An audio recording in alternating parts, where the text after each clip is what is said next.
Okay mga friendship, welcome to Everything Under the Sun channel.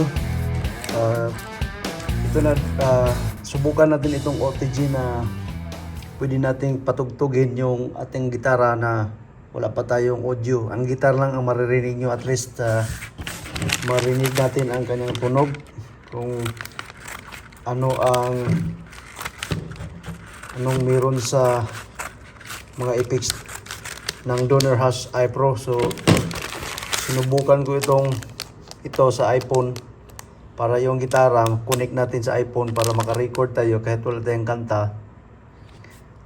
For the meantime na hindi pa dumating audio interface natin, so subukan natin. Magagamit din natin to as the same time OTG reader siya, pangbasa sa USB sa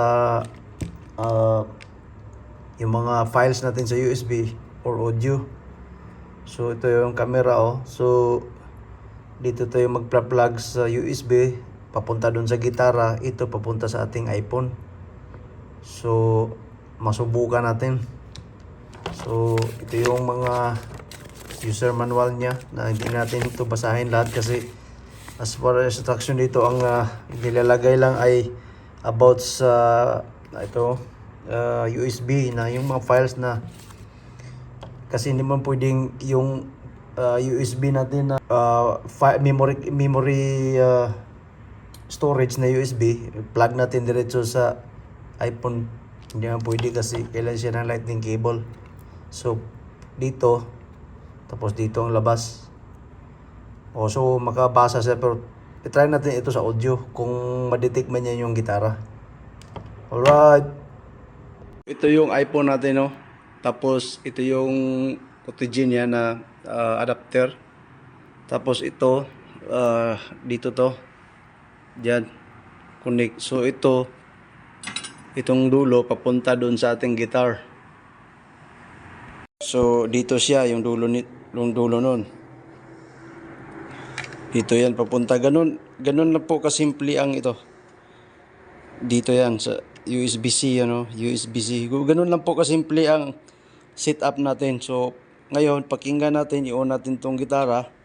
Pakinggan natin kung nare-record ba niya yung kung nalilipat ba niya yung tunog sa loob nito doon sa ating record. Okay.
So useful naman pala ito. So okay, magagamit ko ito sooner. Pag dumating na yung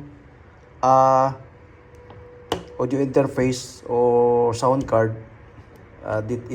ito na yung iPhone nga gamitin, mag live sa Facebook.